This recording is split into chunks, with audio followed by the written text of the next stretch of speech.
Hi everyone, I'm Ananya, the co founder of the Hairpin.co, a creative strategy company that focuses on building great brands in motorsport. Welcome to our series, Off Track, where we literally go off track and under the helmet of racing drivers and people of motorsport in India and Southeast Asia.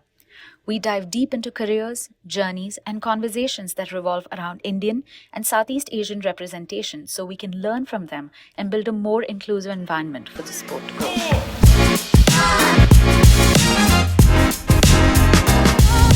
Welcome back to another episode of Off Track. I am so happy to introduce a guest whose journey has taken him from the cutting edge world of Formula One to the chair of a co founder. If it wasn't already incredible that he was previously at Red Bull Racing, he is now combining his passion for motorsport and education in his new venture, United Motorsports Academy. I'll have you listen to what UMA does, of course, but just to give you a hint of what it can really achieve, imagine yourself sitting on the pit wall of a Formula One team as a race engineer. And that's exactly what Shubham hopes for as well. So without further ado, let's dive right in. The people that I want to get on this podcast, I would have already met or bumped into at a racetrack at some point. But you are probably the only one that I first met on a Zoom call. And I was super enthusiastic about, what you had in mind, what you're building with the team. And you also come from a space of, that credibility to actually bring down motorsport education to India. So I'm still very excited about what you're building. But it's a unique way to kind of meet online and then meet in person. This is actually the first time we're meeting in person. Yeah. Which is perfectly fine. I like it. But I just wanted to, before we jump into the heavy stuff, I just wanted to ask you how you're doing and what has life been like for you these past couple of months? Well, life, I have to say, all my life, I've been very, very focused, very centered in terms of what my goal was. The idea was always to get into F1 ever since I was 13. Every step I made professionally, academically, everything that I participated in was always oriented, yes, this is going to get me F1 ready. This is going to upskill me. And eventually that did happen. I had the opportunity to work with Red Bull Racing for the 2021 and the 2022 championship, which was absolutely crazy. We'll get to that a bit more detail later. But I think the last couple of months, personally, have been the months in which I had no clarity in terms of what I wanted to do next. So for me, it was a wonderful journey to just take a step back, ask myself what is it that I want going in the next 5-10 years, and what is it that I want to work upon in terms of building. Like, do I want to continue building my career in F1? Do I want to take a step back and, as I like to say, come down from my mountain of dreams and start walking towards my mountain of purpose? So I'm going to use that. I'm going to steal that from you at some point. Yes. So I decided in February this year that I'm going to start coming down the mountain of dream and start making a step towards my mountain of purpose. And that decision has led to too many new ventures, new ideas, new people. Like, I think we actually met just because of that one decision I made, because otherwise I would have just been seeing your profile on Instagram, never needing the reason to actually ping you. But then, yeah, it's been crazy because it's funny because I've rejected 3 F1 team proposals in the last 4 months, and I never thought I would be in a position to reject an F1 team job. Do you know that is the ultimate sign that you made it? Yeah. When you're rejecting, I remember going through college applications and then you'd get, especially US universities, everything comes all at once, like in one single day. Especially the Ivies and all. So I remember rejecting. So I was like, yes, this feels so good. And then, so it's been, focusing on trying to leave a footprint or leave a pathway, or I would like to say just standing up as a lighthouse on the beach, as it's so say, for anybody who's interested in making a career in F1, especially from India, from this side of the world, Southeast Asia, where I could be some kind of guideline, and that's what I've been focusing on, doing career counseling. I've counseled around 100 students in the last 6 months from all over the world, a lot from India. And these students are now thankfully in the right places, which would help them to, make their steps into F1. And I think this counseling sessions and leaving that footprint got me, in touch with the right people across the industry. Peter Windsor, Break F1, the guy from Red Bull, a lot of Twitter people, a lot of Instagram people from India. But I think what I can provide is something that they cannot, because no Instagrammer from India can tell you how you can make it into F1, right? So my focus has purely been that. Like my focus has purely been how can I be that guiding light? And then that led to eventually me asking myself, because I said, okay, this is great, but let me create something that could actually help students at a fundamental level. And that was obviously an F1 course. So I started directing myself towards, let's build an F1 course. Karke. But then I realized, do I really want to put all my effort in that? Because there are some online resources which are expensive for somebody from here, but it is there. Right. But how can you change something fundamentally, right? And that kind of led me thinking, okay, where do I spend my effort? And I think 2 months before, when I was about to go all in, I decided June month, I'm going to create this amazing F1 course in the field of aerodynamics for anybody who wants to get into this field. And bam, the idea of UMA happened. Just the right time, United Motorsports Academy happened. Your marketing person's going to kill me for it, right? So, so bang, United Motorsports Academy happened. And I made a call in June saying that, you know what, I don't want to spend all the time creating a course, but creating a foundation in India where at the grassroots level, anybody from India and possibly from Asia can, say that you come to us with a dream, the dream of making into motorsports, into F1, and we build your portfolio. And we create an ecosystem for the first time in India so that you get exposed to motorsports in India, which pretty much before a couple of, 6 months before or 1 year before was a word of mouth industry. It's getting exposed slowly now. But I was surprised how word of mouth it was. Like, for me, that has been the biggest revelation in the last couple of months. Indian motorsports, ? Exists.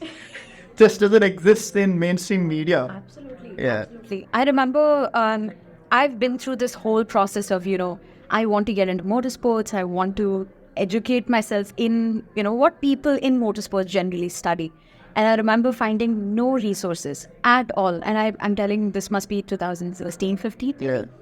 And I'm so glad to see that there is somebody who can kind of represent us in that world in a very crude way to say.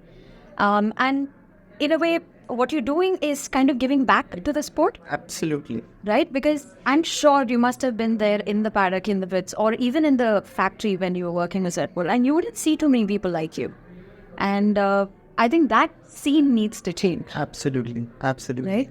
Even when I did see people like me, they were born and raised in the UK. Yeah, exactly. In the UK, pretty much. So yeah, it's a funny thing because the journey has been really, really hard. There have been days when I wanted to give up. There is a point where I even forgot about what I wanted to achieve because I was very comfortable in my Bangalore life after my first job. Very comfortable. Bell gave me a very good life. But I always told myself that if someday I make it, because of how hard it was for me, I always told myself that if someday I make it, I will leave a pathway that someone can use as a reference. Not follow, because everybody needs to lay down their own path, but can use as a reference and can just most probably see that it's possible. Yeah. That is possible. You can be those 3 students out of 6,000 applications which apply for a placement at Red Bull, for example. So yeah, I'm thoroughly very, very grateful because you need a little bit of luck also in this. And I'm very, very grateful that I'm in this position that I can give back, most importantly. But did your journey always start out knowing you'd want to maybe either work in motorsports, or did you want to like become an F1 driver like most of us do? Strangely not. My first dream was to become an astronaut. Close enough. Yeah, Not the good yeah, close enough, just on the ground. Very well put. Same, pretty much very high G's. Right? Exactly. Yeah, so no, my first dream was to become an astronaut, and then at some point I was like, yeah, too hard, bro. Yeah. Just get real. There was never really, enthralled by the idea that I wanted to become an F1 driver.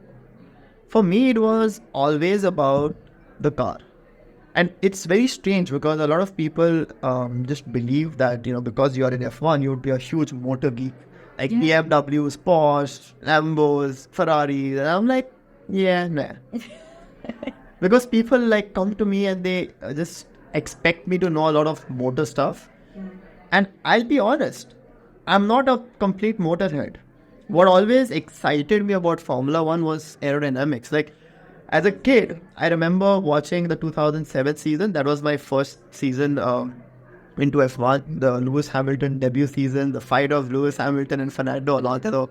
And I very vividly remember this shot of Spa, of Urush, around Urush. And, back in those days, they used to have this dial on F1. Whenever they used to broadcast F1, they used to have a dial. Speedometer. Yeah, speedometer dial. And I remember seeing that speedometer dial, like cars going at 250 kilometers an hour going through Rouge. And I'm like, how is that possible? Right? And when I Google searched in Goa, which had like 50 kbps speed internet back then, I came across one word that said aerodynamics. And the more I read about it, the more it felt black art. Like back then, like how does this happen? Like how does air make a car stick to the ground? Right? You see airplanes, yeah, they're flying off, but how does air and ground work? So I give a lot of analogy to a lot of my parents, friends, and who don't understand this. It's like F1, a fighter jet, upside down, an F1 car. Pretty much. Right? That's a good place to start. Yeah. So that's when they appreciate it. And it's funny because I've come to India, and when I tell people what I've done, there are only two sets of crowd. Either people who just go like, bro, what have you done? Like, how did you make it? Second, people are like, yeah, normal guy. Like, no shit given. Gravity of No shit given, basically. So I just introduced myself as an aerospace engineer, nice and clean. Then I asked at some point, well, oh, do you know what F1? Just play it easy and low. Don't play it super chill, super cool with people who don't know me. But coming back to, what we were talking about, I always was super excited by the idea of aerodynamics. And for me, when it comes to F1, it wasn't the car that excited me, it was the aero that excited me. And how you could design such bit, how you could visualize air, how you could make air literally work at your fingertips. And that's why one of my favorite animated movies is The Airbender. Avatar here. Yes. Oh, Avatar, nicely Airbender. done. So I always felt like I was so close to naming my Instagram account Airbender. Oh my god, if you had just done that, So I would have found you like ages ago. So I was so close to naming my account as Airbender, and I think it probably would have been better because the word aerodynamicist, A, people cannot say it, B, it's too long for Twitter. Yeah, main character. Yes. Yeah. Too long for Twitter. So probably at some point go from F1 aerodynamicist to F1 airbender or something like that. But F1 aerodynamicist is always like, That's the because word, marquees. the word aerodynamicist we were so gutted at Red Bull that nobody would be called an aerodynamicist. What would They would be called aero engineers. I'm like, that is sad. That's a wasted opportunity. And only the chief designation was chief aerodynamicist. And I was like, no. Why? So I'm like, I'm going to take this opportunity of branding myself as an aerodynamicist. Now you can. Yeah, absolutely. Oh wow, but interesting point there. So people wouldn't simply understand what an aerodynamicist is, right? At maybe 5 years, 6 years, 7 years before. Yeah. But now with, say, Drive to Survive and people knowing a little bit more about Formula 1 and racing in general, do you think it has changed the last couple of years? Absolutely. I think it's day and night difference. So people understand when you say I was for the No, aerodynamics. people, when you just use the word aerodynamics, people are like, art, mystery. How do you do this? Tell me more. That's where I go like fighter jet, upside down, F1 car. That is as much as I can say. And then if somebody is more interested, I give them like examples that you can connect with. Like, hey, you know what? Next time you're in a car, put your hand like this and you'll see that your hand gets pushed back. That's drag. Now turn your hand this way. And you'll see that suddenly your hand gets lifted up and down. It starts like buffeting. Yeah. Then you are not doing it. I said, that's lift. Upside down. That's downforce. Right? That's such a cool way to actually explain. So recently, because of that, so I have all my cousins have started getting into this, right? And I have to explain to them exactly how F1 cars are able to. Same question you had in 2007 Oruj. Yeah. I have to basically explain it to them. Hey, yeah, this is how you it's an upside down jet in a way. Yeah. And I'm going to use this. I'm going to use a lot of what you said today because it's so well put, articulated in a way. Because you have to dumb it down. I think that's the impression of all great teachers. You know, and I want to be a great teacher. Like a lot of my Red Bull friends, they go like, yeah, F1 aerodynamicist, how are you doing? And I'm like, influencer, how are you doing? And I'm like, okay, let's just stop that influencer word right there. I don't want to become one. I want to be an educator. And I said, that you can call me. Like, this influencer stuff, while I understand what place it holds in media, and I respect it, I don't see myself as that. Because there are a lot of people doing it, doing great job at it. I cannot do a great job at it, but what I can do a great job at, what my USP is to become an educator. So I have to come up with these ways of explaining stuff to people that is dumbed down, but you can truly connect with it. Like that excites curiosity. Yes. That excites them saying, okay, it's not that out of reach. Like I know how a fighter aircraft works, maybe, or maybe I can find out that. And maybe if I then figure out how to make that upside down, maybe I can learn that. It's always a point of curiosity, right? Yeah. And that's what you need to kind of spark. Exactly. And then it takes it on. And I've learned this so one of the biggest things I've had in my life, and I say luck, I say, being grateful, is I found the right mentors at every stage. And I think that is so important. When I was at Jain University, Bangalore, doing my aerospace engineering, I was, there was this professor called Dr. A.R. Manjunath, who is still, if India is building a new helicopter program, he's on that table. He is the chief designer of the ALH project, the ALH and the attack helicopter that HAL has built, and the utility helicopter that HAL has built. And this guy taught me aerodynamics. This guy taught me flight mechanics. From the horse's mouth. Yeah. Directly. Exactly. And what was amazing was that he didn't make it easy. It was never like, I'm going to teach you. It's like, you go figure this out. And then ask me interesting questions, because this guy is like probably 85 or 80 now. Wow. Maybe not that old, but maybe 75 or something. Yeah, but still. But you talk to him, like you can have a podcast with him right now and not be bored. He is such a curious human being. The guy is sitting right now in Bangalore in his home and doing a hobby project as developing a video editing software for fun. I'm not joking. At 75, he's coding in Python and developing a video editing software because he's just bored at home and he's like, all video editing apps are stupid. So I'll just make my own. I don't know how I came across these people, but Dr. A.R. Manjunath, absolutely pivotal in my life in terms of where I am today. When I worked at Bell, I had a mentor, Ajay Singh, absolutely pivotal because he gave me the freedom, he gave me the luxury of time to just go and chase whatever I wanted. So, and when I was at Red Bull, Daniel was just the best mentor I could find, because that was the first time I found like a British guy teaching me in a way that is supposed to be taught. Almost like I always told him, you'd be a great father, because the way he would teach was always like, you ask him a question, he just turn around in the chair and be like, yeah, come back to me in 15 minutes with the answer. And I'd be like, man, I think this is how it works. But amazing mentors, and I always tell this in the universities that I'm doing I'm going to for doing seminars right now.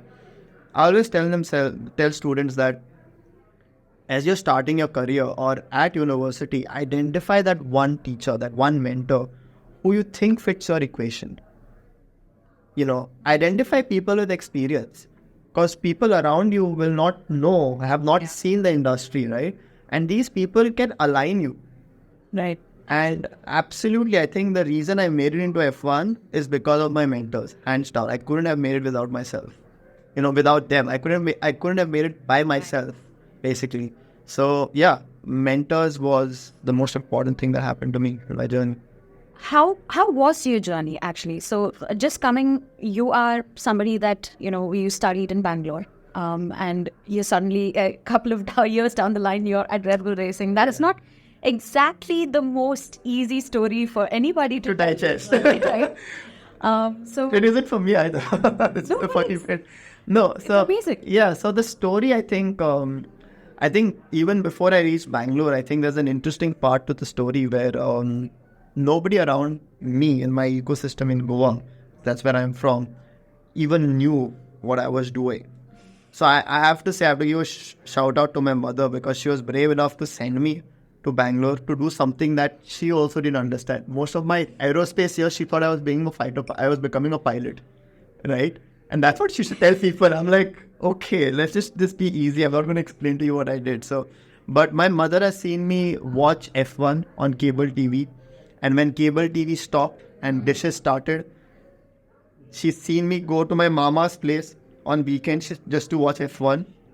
So she knew that passion was there. And when the important decision came after 12th standard of what I want to do next, I did not crack it in the top 4 IITs, because they were the only government institutions back then who were offering aerospace engineering. I had done really well to get into any NIT I wanted, any bits that I wanted, but I shot them down to do an aerospace engineering degree in a private university just because I wanted to do aerospace engineering. So This reminds me of you rejecting 4 F1. but that's what I'm trying to say, that you have to be brave if you have clarity, and that's what clarity gives you. It gives you the strength for being brave. So I was brave, and I thankfully could convince the people around me, because in India you have big stakeholders at that age, right? So I could convince people around me for me to be brave. It added a lot of pressure, Yeah, definitely, because people are believing in you, but that's what you need to grow up with. On days when it becomes hard, that is what keeps you going, that, okay, people believe in me and given me this opportunity that by myself I wouldn't be able to do. Yeah. So in terms of how I went from Bangalore to Red Bull, I think, again, a very interesting story is, I said, right, I'd become very comfortable in my job in Bangalore. And Bell, again, it gave me everything, the right people, the right projects, the right career plan and growth paths, everything. So I was on this vacation, this vacation that you don't tell your parents about. Yes. So the vacation that never happened. So I was on this vacation in Kerala, and I had a very close call. The call was basically you live or you die kind of a call, right? Because it was on a bridge, a very near miss. I remember just sitting down beside after that close call, and I was just like, damn, that could have been the end. Yeah. And I remember just asking myself, would that have been okay? Like, would you have been, like, leave the emotions aside, would that have been okay? Like, would you be proud of yourself? Or like, would you have been satisfied? I'm like, yeah, it was not a bad ride. But I still remember this image where I saw the younger version of me, the 13-year-old version, just looking at me and saying, great job, but at some point, you became comfortable. Like, I'd respect you if you tried and failed. No worries. It's hard to get in. but you got comfortable. You didn't even try making it into F1. Yeah. So I called that vacation off the day, flew back to Bangalore and put my resignation in without having an admit, without knowing what I wanted to do. I just knew that 8 months down the line, I'm going to fight something in F1. I'm going to find something that would be my next step. So I put my resignation in to my manager because that's the trust level I had with him. 8 months before I actually left with him, saying September, like August 2019, I'm out. Let's make a plan, because I was involved in a lot of important projects for the company. Even as I said, it gave me a lot of good opportunities. I said I want to make a proper transition plan, and I want to make sure that you guys are not in a difficult space. So brave step, said goodbye to that job. 8 months before. Oof, I'm just getting goosebumps because I can't plan tomorrow. Yeah, and I did not have an admit, so I did not have the clarity of what of how it would go.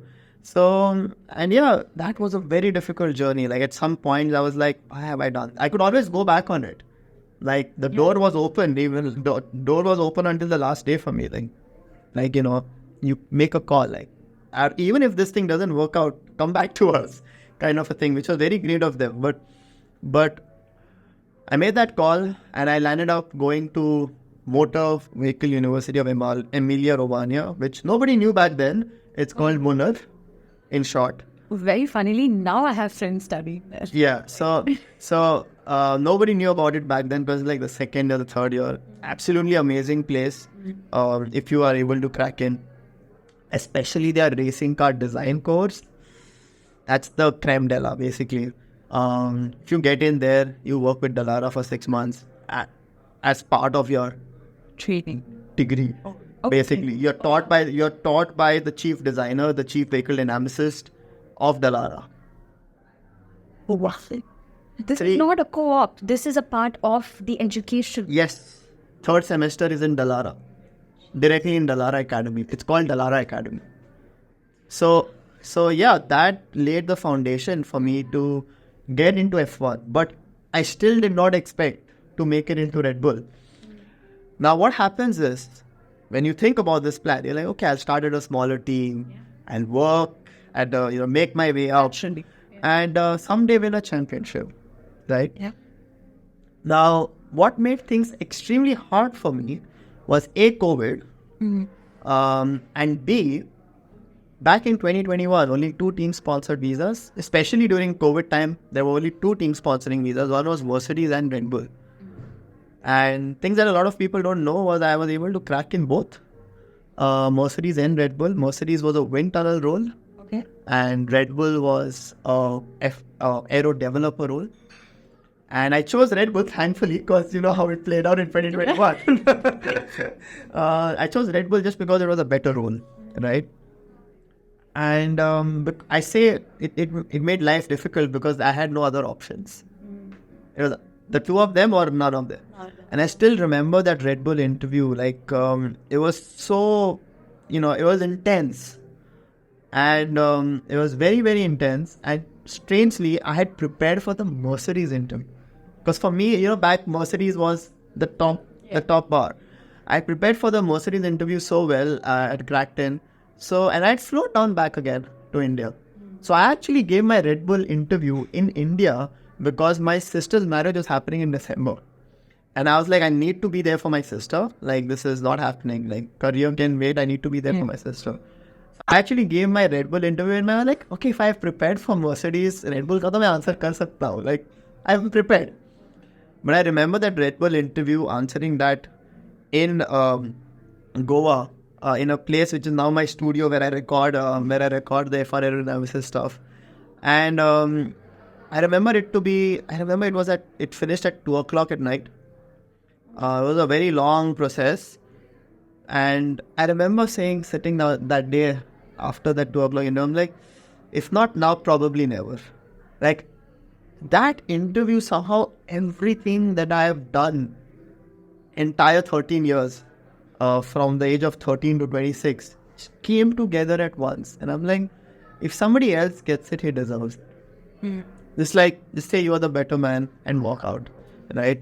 And again, as I said, those are the only two doors open, opportunities available. And Mercedes was already there, which was great. I was like, I got to know that I'd selected for Mercedes much later. So I did not know at that point that I would be selected. But I think a cool moment for me was Red Bull gave me a quick response in terms of you being selected. And for me, the most touching moment was the house that I dreamt of being, the house from where the dream started was the same place where I read the email that you are selected. And I couldn't believe it. It's a full circle. I didn't talk to anybody for 30 minutes. I was just in a room just crying. I mean, I'm still almost tearing up, but I just remember. Oh, it's your dream come true. Yeah, I was just crying in my room, and then I just went and showed my mother I'm like, is this real? Like, read it. Yeah. So yeah, and then obviously Red Bull being Red Bull that year was very competitive and won the championship. I'm very grateful for that entire process as well, because if that had not happened, I wouldn't have been in this place to sit. I wouldn't have the luxury to take a step back and say, do I want to do something else in my life? Yeah. It would have been that grind, that process of still climbing the mountain of dreams. Right? So yeah, that is how these things flipped. I think it was a couple of brave decisions, a bit of luck, and being prepared for when the opportunity comes. I think that was something that was always, it was, a lot of people like to say, oh, study for 1-2 years and get selected in F1. Let's just say it wasn't that easy for me. Maybe it just took me time or whatever, but yeah, it wasn't that easy for me. It took me those 10 years of like proper studying to attempt to a point where I would get selected.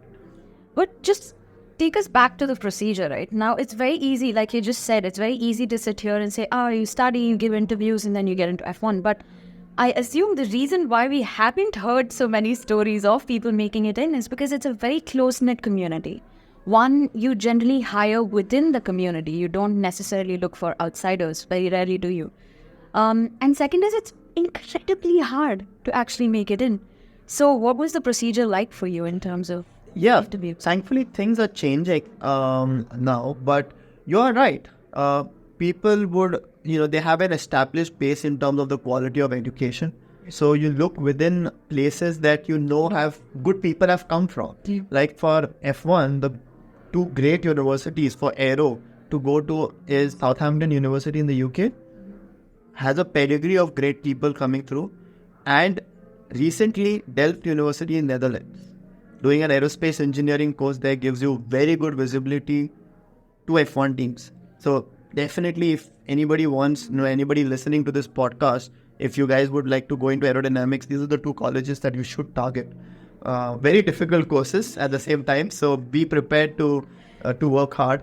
And Muller, for example, a lot of people from Muller are coming in also, just because of the industry tie-ups. But you're very right. If I look back and I see, and I talk about this during my seminars at universities, that aerodynamics cannot be a hobby. It's not the subject you have to study for the exam. I should always say that I always knew that if I wanted to get into F1, I probably have to be the best, not in the university, not in the country, but in the entire world of that subject for my age. Correct. Right? So there was always a constant effort in studying, restudying. I still study today. When it's an incredibly difficult subject, because it's still one of the, you sure aerodynamics, the word being used very loosely by people, but you would be very surprised to know that the fundamental equation, like the one equation that governs anything and everything, is still $1 million prize money equation that's not been solved. Which one is it? It's called the Navier-Stokes equation. Navier-Stokes. It's still not solved. Like, you're only solving it with assumptions right now, like making assumptions to certain variables, right? So because you're making certain assumptions, that equation is constantly evolving in different forms based on which industry you are in, right? So it's extremely difficult, and what I would do is I would put in an effort every single day to study aerodynamics, to solve problems related to aerodynamics, but kept my range quite wide. I have to say, because I was studying aerodynamics from a fundamental level, I used to keep my range about aerodynamics for aircraft, for sailcrafts, for helicopters, for spacecrafts, and then came F1 cars. And a lot of people, I think, and I've tried to focus this during my course on Udemy, that yes, like doing cool stuff and seeing cool stuff about F1 cars in terms of aerodynamics is great. I was just doing a career counseling session the other day with a guy who's from Turkey, I think, was doing his master's in the UK. Good profile, but has done only 1 year of aerodynamics in Formula student. And I'm like, see, your profile looks good. And you go to an interview, the place you will be dumbfounded is your fundamentals. As I'll give you an example. Imagine, tell me how downforce is generated. Or forget that, tell me what lift is. And the second line he spoke, I'm like, that's a no. Because yes, you have worked on a lot of projects which gives you a feeling for the thing. But at the end of the day, what people look for are the fundamentals, for which you have to really spend time to understand, because it's not a solved equation. Yeah. So the moment I appreciate you when you talk aerodynamics is when you don't give me a defined answer. Right. It's actually the other way around. You say there is scope for interpretation here. So it's just a constant curiosity, putting in the number of hours that you need for becoming confident in any subject, and solving case studies, because air is all around you. Yeah. Right? Correct. Air is all around you. So air is doing things around you, and you can always be curious with things. So yeah, it's just that constant curiosity, constant brainstorming, working on multiple projects, which gives you the authenticity and the authority to talk about the subject like you know about it. Yeah. Makes sense. What's the one thing maybe you learned along the way, not necessarily aerodynamics related, but generally that helped you operate at the level that your average world champion F1 team operates at? I think there are two things actually. One is consistency is key. Like F1 is not to get into F1 is not a spiky. Even if you do get in by doing something spiky, like somehow you get lucky and you do make it in, you'll be found. So at some point, you know that consistency is key. And I think in everything in life, consistency is key. Absolutely. Right? Unless you do it consistently, you don't know how you can be authentic yourself in that area. Like all these things when I say bigger fighter aircraft upside down, these are things because you start imagining, you start thinking about the subject as your own, right?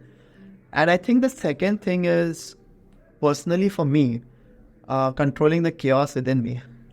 The Kida and the... Yes, exactly. So even at Red Bull, I think what kept me sane was my mental health practices that I used to practice long before. I was introduced to this in my 11th, 12th standard.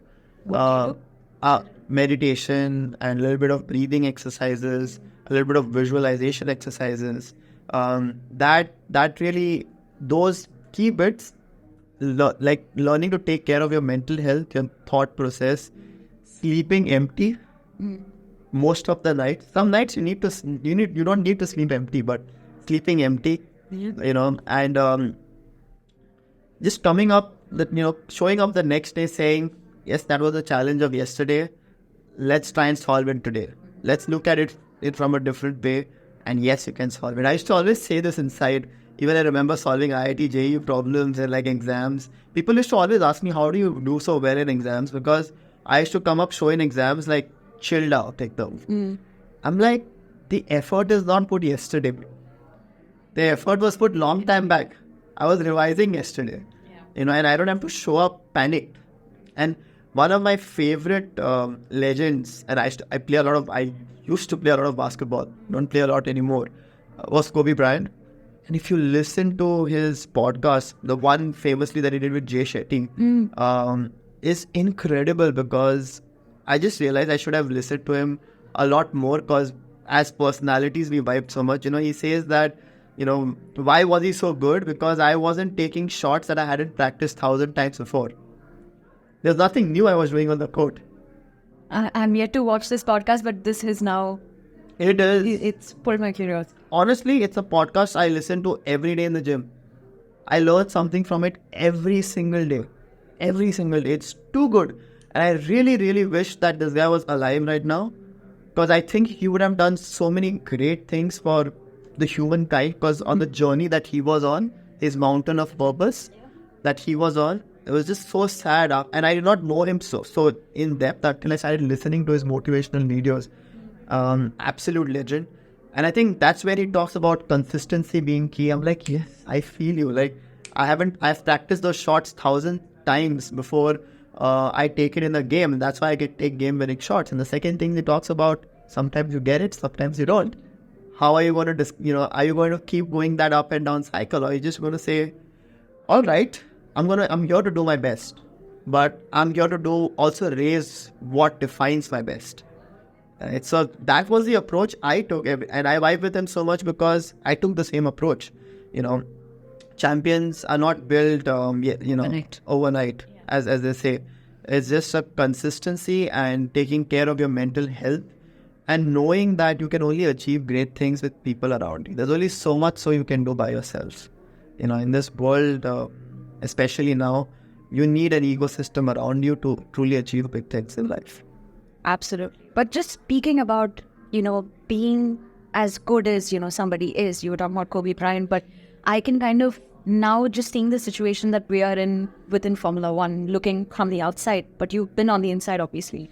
What is it that makes a team like Red Bull so good? Obviously, it always comes down to people. And I've heard both David Coulthard say this, even Christian Horner keeps harping on, how much people make the difference at Formula One. Of course, the machine does its own thing, but who builds it? Yeah, absolutely. Right? What makes them so good? I think Red Bull as an organization, the way they portray themselves is how also the organization runs. It has its pros and cons. If you just take the differences between Red Bull and Mercedes, for example, at least when I was there, I can only speak about that time. Red Bull is extremely fluid, and extremely open. Like, imagine me being at the bottom of that chain. I've had 3 to 4 conversations with Adrian Newey. I was sending emails to Adrian of something that I cannot mention, but on a weekly basis. So I had access to the top guy. And the amount of information I had access to was incredible. Like, I was listening to debriefs from Max and Checo and their race engineers. I was listening to Christian talk to the drivers. And I've heard from people who came from other teams that no team provided this level of access to anybody unless you're at the top level, or at least like a senior level. So the amount of information Red Bull gives to all its employees is probably their core strength, because that allows everybody to be on the same page. You don't need to hear from your manager. Very true. You are listening directly the debrief from Max's engineer about what Max is struggling with the car. You're listening directly from Max of what he's struggling with the car. And you're generating ideas as you're listening. Oh, I'm struggling with the front end. What can I do? Being in the front car group. How can I improve that situation? Next day in the morning, you say, okay, you know what? I heard Max struggle about this. And this particular geometry that I ran showed this behavior which can help him. And that happened with one of my geometries. And then Adrian was sparked, I was like, oh, this is a very curious behavior. And maybe Max wants this in the car. So let us try it in the simulator, for example. So imagine if this had like a hierarchical flow of information. It would have never happened. Yeah. Right? So their biggest strength is openness to information. And second strength is being dynamic. When I say dynamic, what I mean is making those quick decisions. Like, you see the strategy group. It's not because their strategy people are so good. It's because the entire ecosystem is dynamic. Right? The people in factory support. Like, just reminded me of an extremely stupid incident that happened. Because you have to say it. I can't say it because there was once a debrief happening. And I was sitting on one of the chairs that was on the previous day taken by one of the chief engineers. Okay. So he had access to everybody's buttons. right? Okay. And the next day, that chair in the factory support was assigned to me because he wasn't required on a Sunday. And I did not know I had access to all those channels. I mean, there was one channel which was open, and I was breathing while the debrief was happening. I was breathing into everybody's ears, like. So, Christian, Adrian, Max, GP, and I'm breathing into everybody's ears, and everybody's like, who's making that noise? And everybody shut their mics. You know, like one of the Zoom calls where somebody is talking and unmuted themselves. Yeah. And I did not, and I've been sitting there for like 10 Grand Prix now, right? So I know that I don't have access to those channels. I can only listen, but I cannot talk on that channel. So I had no clue it was me. Right? And we're just laughing about who is doing this and who is this guy who doesn't understand to mute himself. And they all thought it was Adrian. Because Adrian usually was the one who would land up keeping his mic open. So it was either Adrian or it was either Pedals, the chief mechanic of, the chief trackside engineer of Red Bull.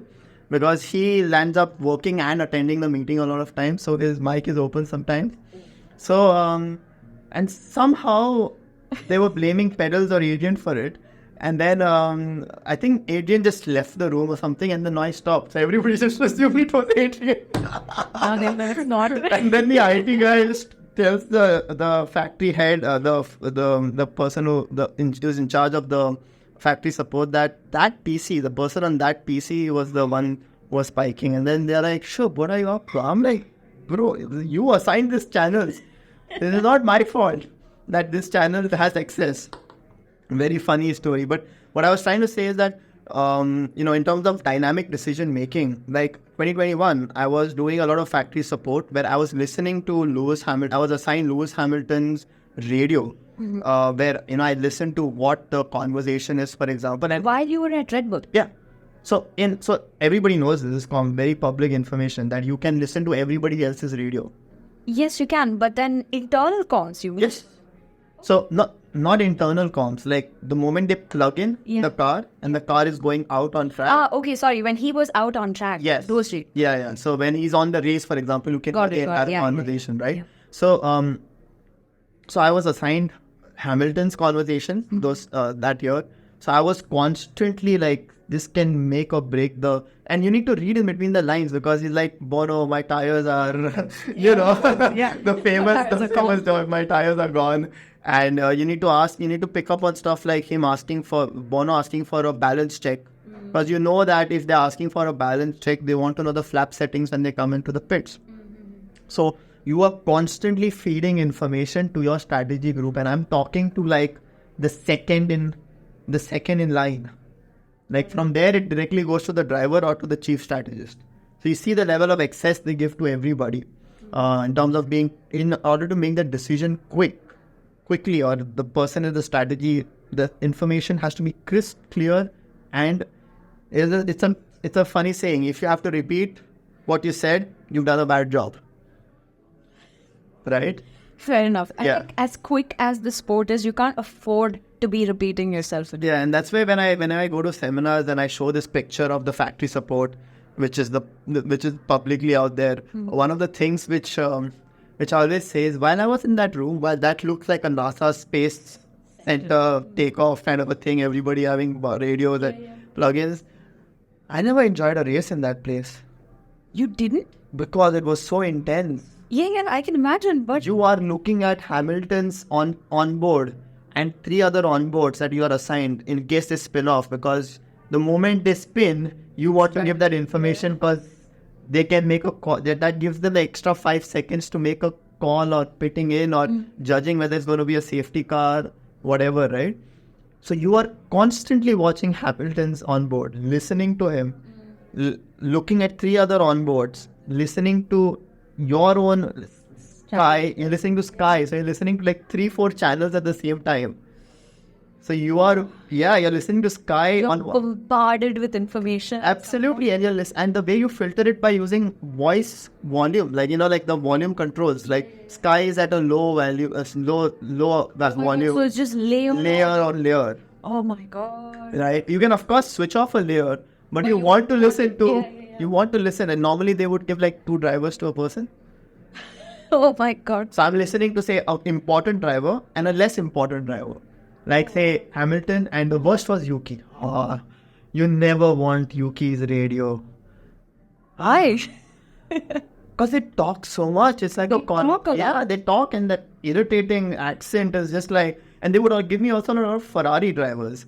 And because I could pick up on that Italian accent quite easily, Italian speaking English. So yeah, it was a very interesting conversation that we would always pick up on. So you technically ended up working for Mercedes as well because you were sitting listening to just them. next to Hamilton. Yeah. So you could basically give a Mercedes debrief in a way. Yes, like Hamilton debrief in terms of what was going on. Yeah. But you have talked about doing a lot of seminars, and I know you're in Bangalore for doing these little outreach sessions and so on. And I recently read somewhere that India produces 7 lakh engineers at the end of each academic year, right? Even with that statistic, we only get one Shubham who goes and, does something in F1. So in your opinion, do you think that we're going wrong somewhere with respect to education itself in India? Oh yeah, majorly. Because I think, and it's not the uni's fault, and it is the uni's fault at the same time, because they cater to different levels of students. So you cannot create something absolutely incredibly incredible in a way, because people who are not at the same level would not be able to keep up. However, what you can change is your delivery. Instead of bombarding people with information that is less relevant, instead of bombarding people to remember stuff in an era where you've gotten ChatGPT that does stuff for you, make people, enable people to do things rather than remember things. Because when you do things, you remember what you need, what you need to do the thing, right? So yeah, exactly. So I think that's where the shift needs to happen, where students, are able to express themselves, not just in a project at the end of their 4th year, but constantly as part of their curriculum.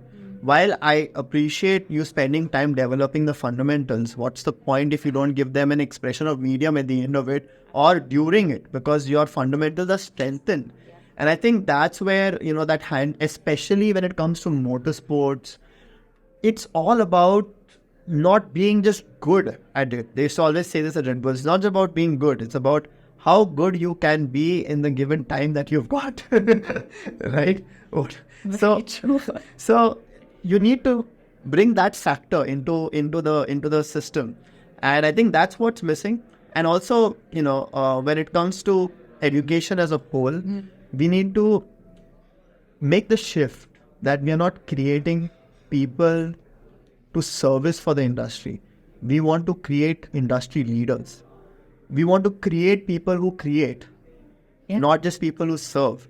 And I think a lot of our education is still focused around creating service people and not creating innovators or educators in a way where they're able to build an ecosystem and really excel in that.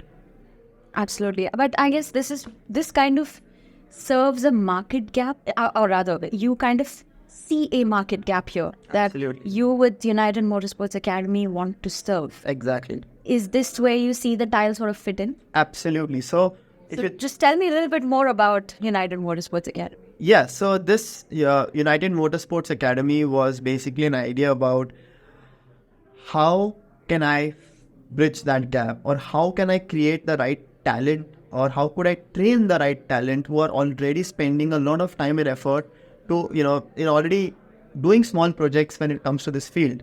So it basically has 2 simple pillars, just to break it down very easily.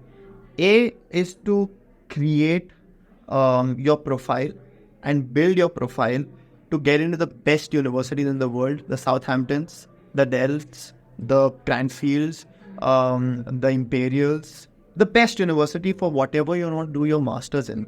So that not only you do your masters, not only do you get selected, not only do you do well, like you are able to keep up with the students, but your profile is so strong that when you do apply for an F1 job or a motorsports job, your profile is as strong as somebody who's grown up in Europe. so that you have relevant experience in your profile already. And you don't lose out because, let's say you are equivalently talented in academically, but because he wins because he's had a better ecosystem that he's grown up with, which has given him more opportunities, which reflects in his profile. So we want to build those kind of profiles for students that empowers them to make their motorsport dream a reality. And the second pillar is, what about students who cannot pay that much money?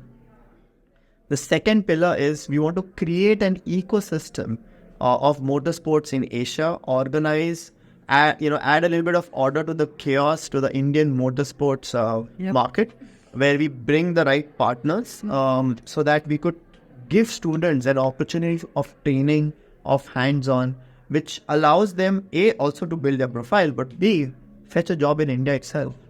Like imagine a student who has an entire racing season of experience. Mahindra cannot look back and say, yeah, but you are not good enough. Yeah, really? I've done a racing season with a racing team. What makes you say I'm not good enough? Yeah. Right? So give that power for students to, make their own life, make their own career in motorsport in India. It's possible. So that's what we want to do with this academy. This is amazing because I was talking to somebody a while ago, but from a racing driver's career path, you say that, India is, a great place to start, probably one of the cheapest places to start motor racing in. But even though relatively, when you see from an Indian sporting landscape, it's still a very expensive sport. Absolutely. But they say that, hey, if you want to make like a legit career out of it, and if you want to be taken seriously, then Europe is the place to be. And I see a similar kind of trajectory when it comes to the engineering side as well, a technical side as well, which shouldn't exist. I think it's inhuman for it to exist. Absolutely. But you as a person, I know you have worked before, you already have seen, one side of things through the eyes of motorsport from a technical point of view. But what made you want to get into education as a sector? You're great at it just from our little conversation, the way you break down things, because I remember Einstein telling that you have to break it down for a 5-year-old to understand. Einstein or somebody else. I've put my... Feynman said this. You have to break it down for a 5-year-old to understand, which you can do clearly. But what is it that drives you towards education after your stint working?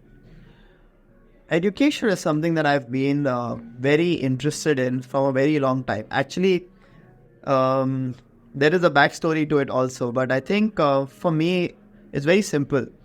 I've always wanted to empower people who wanted to achieve their dreams, and I've seen the power that mentors have. Like tomorrow when I get old and I'm pretty much settled in my life, the people I'll always remember are my mentors. I'll not remember Red Bull Racing. I'll remember Dan, the guy who taught me, right? And I think if you can leave an impression on the world that people will remember you long after you're gone, then that's probably immortality. Yeah. And that's my purpose, like to be able to empower people. And I think education is a great way for me to constantly learn, for me to come up with exciting projects, and for making a mark and making a difference before I leave. So I think that inspires me. Other than the fact that I enjoy teaching, I see the value in it also. This is awesome. I think I'm going to use that whole, mountain of dreams and mountain of purpose. I think it's very important, and I like where you're heading towards. I think that's what you started off with when you closed that chapter at Red Bull, and you're kind of following it through in a much more impactful scale, I would say, with United Motorsports Academy. Absolutely. But right before we kind of, jump off this, I have a few questions. I wouldn't call them rapid fire because it's not rapid fire, okay. But I just want to know basic things, right? A lot of people have asked me, is it possible for an F1 car to go upside down under a tunnel if it's fast enough? Yes, 110%. Takes around, not too much actually, around 250 kilometers an hour, you can do it. Really? Yeah, 100%. So, it's actually a question Mercedes asks in the interview and asks you to explain why. Okay, now dumb it down for a 5-year-old. Why? Okay, so most of the people, when they answer the question, even in interviews, all they calculate is the amount of downforce that you need. So when you go upside down on a tunnel, right, what you need is a Spider-Man ability to stick yourself up. Now the car is sticking anyways down and is doing downforce. So you just need to stick yourself up. But what's acting against you is gravity. So what people normally do in interviews is they just they say, what is the weight of your car? Multiply that, get the gravitational force, and say that if you can produce enough downforce that matches the force, so weight down, downforce up in this case, you're good to get stuck inside a tunnel. But there's a lot more to that. Yeah. And that's where F1 people test you. Like there is, okay, if you go at that speed, there is resistance from the air. So you need a little bit more than just that downforce. There's resistance from the tire. Now, you on the ground, it's a flat surface. On a tunnel, it's a curved surface. So how does the aerodynamics change then? These are the details where you are supposed to answer that in the interview, or at least have thought about them. Right. Remember that people in interviews don't expect answers a lot of times. They expect you to have thought about these constraints or these boundary conditions of your problem. So yeah, an F1 car can go upside down. From my calculations, depending on which generation the car is, as soon as they go around 200 to 250 kilometers an hour, they should be able to make it. This is insane. But okay, I always thought that was a hypothetical situation. Totally possible. Okay. Interesting. Okay. Sorry to interrupt. Yeah. Only 10 minutes left. Yeah, we're done. Just 2 more questions. And my phones are sorted out for the day. Okay, cool. We used it up. But anyway. Second is, if you were in charge of F1's technical regulations today, what is the one reg that you would want to, make constant forever from an aero point of view? Oh, I just didn't like the last part of the question from an aero point of view. I know. Because, I'll give you 2 answers to that. Because from a general point of view, one thing that I just want constant is the sound which they are planning to change in 2026. And if you go to an F1 race, the F2 cars sound better than the F1 cars, right? They do. And I hate that. So that is something I would definitely change. From an aero perspective, I think if we can get to a point where we can, definitely keep the ground effect stuff in, because we've seen that it's effective for following the car following equation. I think if we could do something creative with the DRS, so that it's not a hands down overtake around, because now it's become a bit too overpowerful. Yes. So we need to kind of think about how can we do that, how can we implement that in an intelligent way, or get around to the point where we don't need it at all. It was a device that was used at some point. Yeah. It was a device that came out of innovation from McLaren, which then FIA realized is a great tool and implemented to overcome their shortcomings of lack of overtakes. But I think we just need to rethink about that, of how we want to implement that. That's one thing I would change, What would be, final question, what would be your one bold prediction? We're right now in summer break. Yeah. Things can go upside down, right after this. Yeah. Let's take Red Bull out of the equation because they've already won it, right? Yeah. But from 2 onwards to 20. When you say bold, I think I think I'll have to predict something that people don't expect. And I think McLaren are getting their act together. Not because of the results, but there's something fundamentally that has changed in their car, which is they're able to run their car much lower. And that is why they are seeing this, like when you improve the car, you improve it in certain sections of the track, high speed, low speed, medium speed. But we've seen enough of the McLaren to know that they've just jumped mid-season, and people are questioning why. And the answer is very simple. They've done something with their setup and something in the aero philosophy that allows them to run the car much lower, as low as the Red Bull actually. And so I think McLaren being the second fastest team would be my bold prediction. And not Mercedes, not Red Bull, and not even Aston. I think McLaren being the second fastest team would be a reality. And for me, if I was Lando Norris, I would be very interested in what do I do? Because at the start of the year, I would clearly leave this team. And now He's renewed. Yeah, it's renewed. Right. Yeah. All right. But this is awesome. Thank you so much, yaar. It was so much. First of all, it's fun chatting with you always, but it's nice to meet you in person and chat this time. Thank you for listening to Off Track. We hope to bring you inspiring and invaluable stories like these from people of motorsport. To keep up with what we're doing, follow us on Instagram at The Hairpin Co. or log into www.thehairpin.co.